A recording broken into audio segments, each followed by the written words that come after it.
a military presence in the center of the capital. The president has been given a harsh ultimatum, and parliament is already dismissing him. How will this standoff end? No prophet is a prophet in his own country. Who chose a Ukrainian as their prime minister, and why couldn't they find their own? The decision has been made. Brussels has named the next country to join the EU. Who pushed Ukraine and Moldova aside? Zelensky's decree. Politicians are losing their jobs en masse after an SBU investigation. What happened? Panic in Moscow. American missiles struck Russia, even though they haven't yet arrived in Ukraine.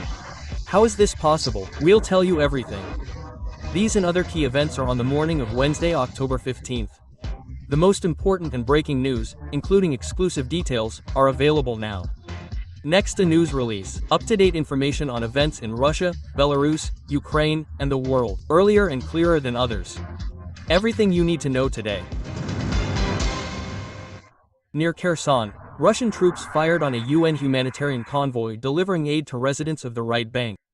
The incident occurred in the Belozersk community. 4 trucks carrying humanitarian aid were hit, according to the Ukrainian side. According to local authorities, one truck was completely destroyed by fire, and another was seriously damaged. Preliminary reports indicate no casualties, but the convoy was unable to continue its mission. The humanitarian mission was first hit by artillery, and then by Russian FPV drones during unloading. The UN and the Ukrainian Ministry of Foreign Affairs strongly condemned the attack. The trucks were said to be carrying food and medicine for civilians who have been living under constant shelling for months without regular supplies. Video from the scene of the shelling is circulating on social media. It shows burning trucks and the sounds of further explosions. We can't show you the video here. It's all on our Telegram channel. The mayor of Odessa has fallen into bad company. By presidential decree, he has been stripped of his citizenship.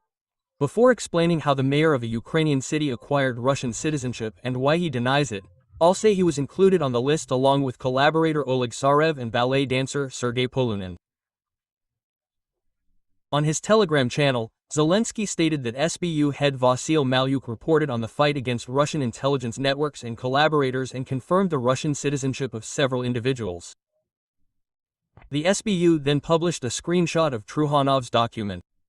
A day before the decree was signed, a petition demanding Truhanov's citizenship be revoked appeared on the president's website, garnering the required 25,000 votes in less than 24 hours. Its author argued that the Odessa mayor, quote, is promoting narratives favorable to Russia and creating risks to national security. End of quote. Truhanov himself, on his Telegram channel, called the events yet another provocation. He declared the fake passports published online to be counterfeit. He emphasized that he is not a Russian citizen, simply could not physically do so, and would challenge the decision in court. He also instructed the Security Service of Ukraine to verify all relevant services on the 22nd. This means that on the 22nd, such a verification was carried out in deference to what I told you today on the 18th. On the 22nd, neither the Russian citizen nor the passports were found. Previously, Oleg Sarev, a former Verkhovna Rada deputy and supporter of the so-called Novorossiya collaborator, was sentenced in absentia to 12 years in prison in Ukraine. Sergei Polunin, who received Russian citizenship in 2018, spoke in Crimea and openly supported Russia's invasion of Ukraine. Ukrainian sanctions have even been imposed against him. The smell of panic replaces oil. Ukrainian drone strikes have paralyzed oil refining in Russia. The effects will last until at least the summer of 2026, analysts say. Ukrainian drones have dealt a blow to the Russian economy, the consequences of which Moscow will feel for a long time. According to the International Energy Agency, oil refining in Russia has fallen by 500,000 barrels per day and, according to experts, will not recover until at least June 2026. In September, exports of refined petroleum products reached their lowest level in decades, not counting the pandemic, and oil export revenues plummeted to almost $13.5 billion. This is a 3-month low. Moscow is trying to plug the hole by increasing crude oil sales, but analysts warn that strikes on refineries are causing systemic damage to the budget, reducing fuel production and forcing resources to be redirected to repairing and protecting infrastructure. But even this could be a problem if Ukraine does receive long-range missiles from the US. The Tomahawk missile has both practical significance. That's right.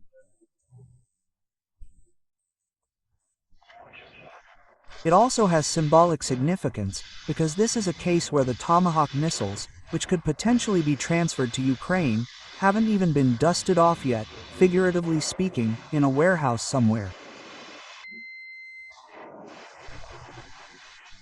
But they're already working.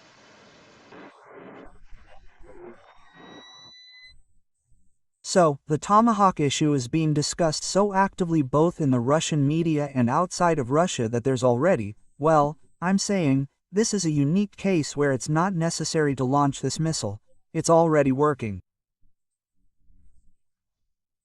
So, there's both a practical and symbolic meaning or effect from the Tomahawk missile. A new Prime Minister from Ukraine.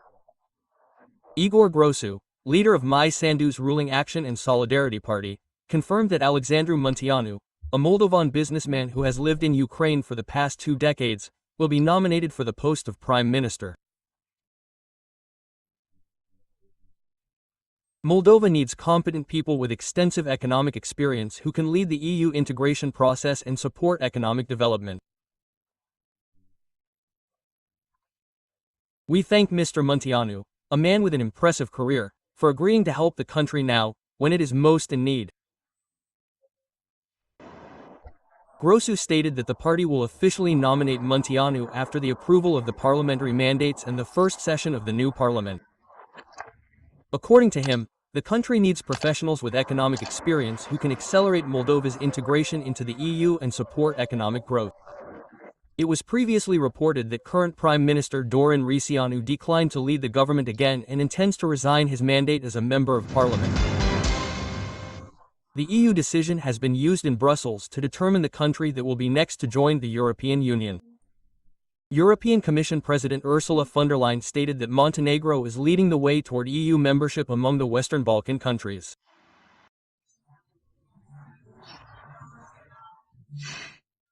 I feel the heart of Europe beating here in Montenegro, because you are undoubtedly at the forefront of the enlargement process. And you are now on track to close at least 5 more chapters this year. I know you are committed to closing all chapters next year and becoming, as you yourself said, 28th by 28. The head of the European Commission is visiting the region, promoting the EU's €6 billion economic growth plan and the initiative to create a single regional market for 6 Western Balkan countries: Albania, Bosnia, Kosovo, Montenegro, North Macedonia, and Serbia. Von der Leyen also announced up to €4 billion in private investment in the region over the next decade and emphasized that EU enlargement remains a strategic priority.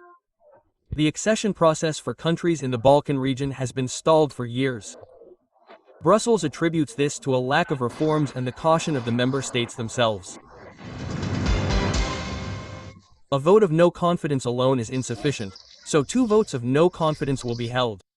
France is bracing for a political upheaval. The Locarno government could be dismissed within 2 days of its appointment. On October 16, the French National Assembly will hold 2 votes of no confidence in the government of Sébastien Locarno. The initiatives were initiated by Marine Le Pen's far-right National Rally and Jean-Luc Mélenchon's far-left France Insoumise party. The leader of the faction, Mathilde Panot, has already warned the Prime Minister. I quote her advice to newcomers: "Don't unpack too quickly. Here he comes, and after him comes Macron's departure." Quote, end of quote. Marine Le Pen, for her part, demanded the dissolution of parliament and declared that early elections would bring her party to power. If the Socialist Party decides to support the opposition, Locarno's cabinet could be dismissed less than 48 hours after its appointment. This would be a political shock to the country. In Madagascar, the military has taken to the streets. Protests against President Rajoelina are gaining momentum. Military police have appeared outside City Hall and the capital. Their presence in the square is a new sign of growing tension amid mass protests against the country's president. One officer stood with a rifle in an armored vehicle, while others patrolled the crowd of demonstrators. The military's presence has sparked speculation about a rift within the army, especially after the elite CAPSAT unit announced its support for the protesters over the weekend. The protests, which began in late September as a protest against water and electricity shortages, have escalated into a mass youth movement for political change. The streets are filled with slogans: Razu, Alina, go, change the system. No to the dissolution of parliament. Ladies and gentlemen, since his election as President of the Republic of Madagascar, Mr. Andry Rajoelina has repeatedly taken actions capable of undermining the dignity and neutrality inherent in the presidential office. He has engaged in activities incompatible with his other functions and has used public resources for personal gain for the benefit of his supporters. These words actually fit many regimes. Do you recognize something in them? Write who recognized their country and their dictator in the comments. On Monday, the president appeared on television, declaring that he had moved from the capital for security reasons due to the so-called coup attempt and threats to his life. But protesters called this propaganda and promised not to leave the square until Rajoelina resigns. In Germany, the world's stinkiest flower, the corpse lily, was stolen from the Romberg Botanical Garden. In Dortmund, unknown individuals stole the tuber of a rare plant, the Titan arum, known as the stinkiest flower on the planet. Its gigantic bud weighs up to 30 kilograms and emits the smell of rotting meat to attract insects. The garden staff named the flower David and were preparing for its rare bloom, which occurs every few years. Instead of the expected foul aroma, the greenhouse now smells only of crime. Special thanks for watching to the end. Thank you for your trust. I look forward to your detailed comments, likes, and shares. It's important that we grow. That's all for now. Until next time, and good news to you.